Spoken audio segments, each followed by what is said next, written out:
what's going on, guys? It's Aaron here with the Rookie Geek, coming at you with the spoiler-ridden Zack Snyder Justice League review. Before we get started with the whole just craziness that is this movie, let's just get to where my mind has been. I hope I'm not alone in this, but I really do think that we've all been on an up and down roller coaster with this whole thing. First, people speculating that this cut existed. We now know it actually didn't. And then, are Warner Brothers actually going to do it? If they do it, what are they going to do with it? All the way up to today when I woke up and I was going to watch the movie. And I thought to myself, am I getting my expectations just too high? Am I thinking that this is going to be something that it's not? I'm going to tell you, even at my most optimistic point with this, I never thought it would be as good as it is. It is very good. There's so many things that I realized that I hated in the first movie that I didn't even realize when I was watching the first movie that I hated them. I hated them, and after seeing this, it's because some of the lines in the original Justice League theatrical cut, they don't land. They just... It just feels emotionless. There was just no connection with the characters. You just felt like it was all slapped together, which, in retrospect, it probably was. I am flabbergasted at not only the extended parts of scenes, but after watching this, there are complete holes in the original movie, so much so that I will never ever watch the original theatrical cut of Justice League ever again. It has no meaning to me anymore. Another thing I would like to talk about when it comes to the movie, though, is in the original theatrical cut, I didn't feel a connection to Cyborg. You laughed at Barry, but you just didn't really feel it too much. They have that one scene with his dad in jail. But if you found that to be touching, the whole Barry visiting his dad in jail, then you probably were loving it as much as I was.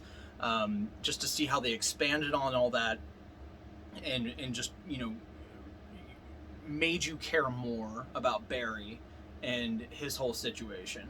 Because through a character like Barry Allen, he's goofy typically, and it's sarcastic. It's just hard to sometimes get underneath that with a character, but they really did well with Barry in this one.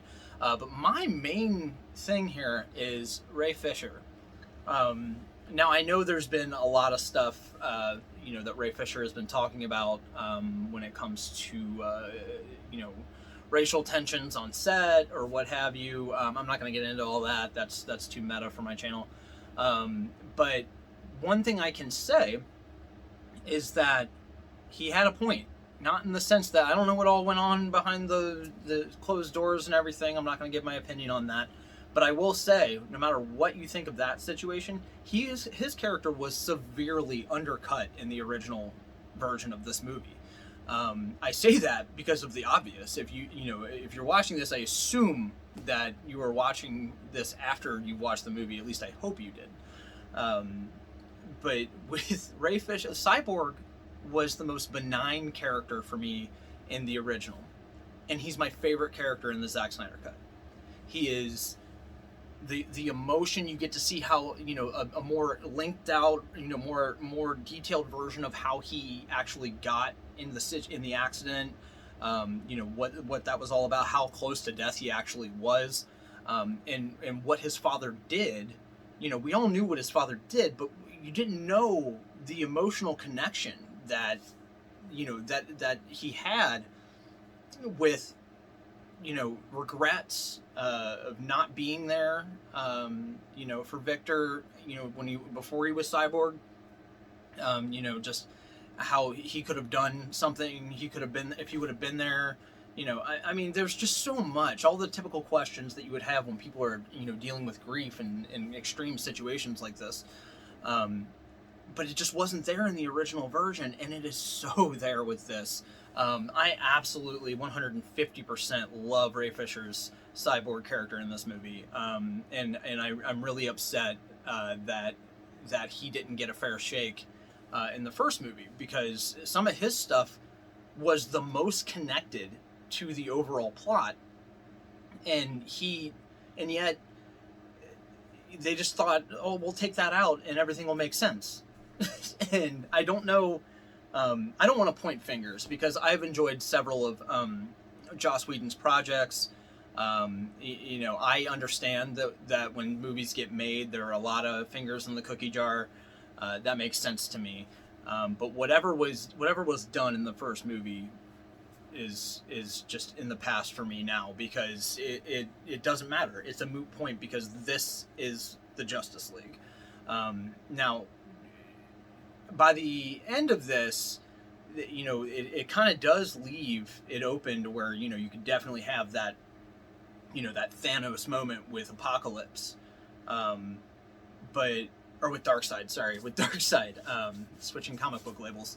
But, with Darkseid, I felt like, if they would have tried to put Darkseid in the movie, like not just seeing him, but actually fighting against the Justice League, I feel like it'd be doing it a disservice.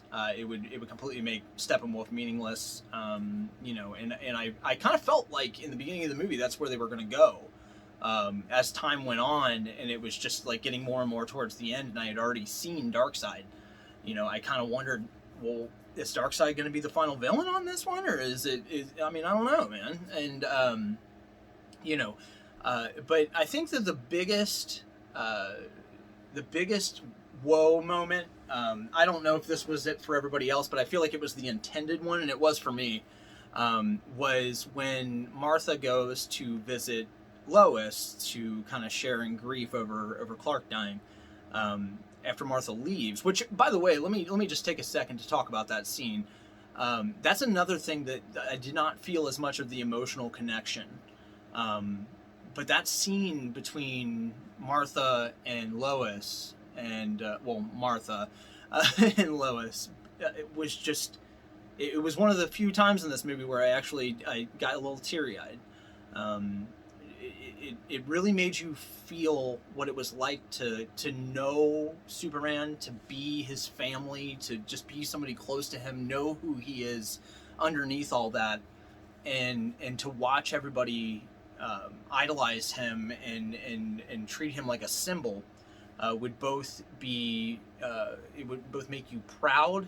But Martha talking about how she just wants to tell everybody how proud she is. I mean, like that right there. I mean, alone, I'm just thinking about it just gets me right here. But when she walks out of there, all of a sudden, it's Martian Manhunter sitting in front of you. And, I was hoping for a Green Lantern appearance in this one. We did get a bonus one. I felt like the sequence with Zeus in the battle, that was another thing that changed. Instead of with the old gods in the old world, when they were fighting against, in the original movie, was Steppenwolf, and now in this one it was Darkseid. Darkseid was actually here. That to me is just that's a big change. Such a small thing to do, I would think, in post-production, but yet such a big thing to do in the overall scope of things. I did feel, however, that it did undercut Steppenwolf a little bit, but it's fine. In the end, Steppenwolf ended up being a fairly decent bad guy. It just made me want to see another one. I got to be honest. It really, the end of the movie really made me want to see another one, just to see how that whole story ends. And I don't know how big it's going to get, the response for it. I mean, I am overwhelmed at how much I loved this movie, but I don't know how everybody else is going to love this movie. But if there's enough fan uproar, I'm pretty sure they'd try and make something happen. And I will say, before I get to just my pros and cons on this, as far as like just a wrap up, not only did I feel the emotional connection between the Flash and his dad, and Victor and his dad, I felt the connection between the team. there were more moments. I felt like in the first movie you had these moments that were missing with Aquaman and Flash. Aquaman being arguably the most stern of the group. Usually, I would think Batman, but I would actually say this Aquaman is more stern than Batman is, and Barry being the goofy one. It's just a perfect combination. But I always felt like in the original version, the lines that they would give to each other, it was almost reminiscent of a relationship that we weren't seeing. Whereas in this one, there were a few moments where Barry and Arthur, are working together, and something goes awry. With when they're fighting Superman, and Superman just straight up throws Barry behind him, and Barry just plows right into Aquaman. And then they come to, and it's just like, it's that moment where they're looking at each other. I love it. But there weren't, some of the lines that I really hated in the original weren't in this one. But I think that being, all the lines for me really did land. And that's what gave the emotional connection to every character, and as well from individuals as well as part of the team. But pros and cons in this, the pro, I love how much it's changed. I love the fact that they changed this movie enough to where there was honestly never a moment where I was bored. And for a movie that's 4 hours long, that's saying a lot. I mean, the fact that I can sit through 4 hours, and only time I'm checking to see how much time there is left is seeing how much more do I get to watch. I can't say enough in that regard. As far as cons go, though, the nightmare scene at the end of the movie, it was underwhelming in the sense that I knew it had no purpose. I felt like if there was another movie, if I knew there was a Justice League 2 coming, that it would give more meaning to this scene. I mean, but the one thing that I truly loved, I loved seeing the cast of characters that were still alive in this post-apocalyptic evil Superman world. But the biggest thing was what I've been complaining about since day one of Suicide Squad, was Jared Leto did not get a fair shake. He was put into a movie that was then cut and put together by a trailer making company. Warner Brothers did everything they could to sabotage that movie.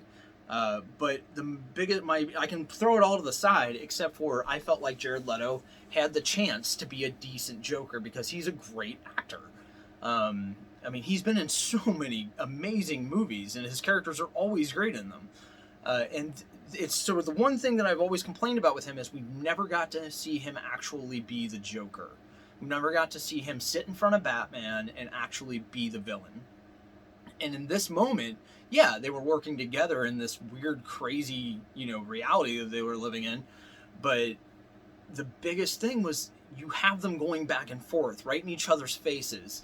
And when Joker starts bringing up, Bruce's parents dying and him killing Jason Todd, that tension between them, I love them. I love them as a duo. Joker is my favorite comic book character of all time, but I know, without Joker there is no Batman, without Batman there is no Joker. And this was everything I could want it to be, minus the fact that I know it didn't have any overarching reach to any kind of bigger plot. Wasn't going to see anything more going forward. But if anything, it's just something fun. I'm glad to see a movie studio just doing something fun. And Warner Brothers needs to realize that, take this as a learning or as a teaching moment. When you don't try and you let the creative people do what creative people do, you get a great movie. That's the thing about Marvel, is that Kevin Feige gets directors and writers together and lets them do what they do, doesn't stifle them and doesn't cut the rug out from underneath them.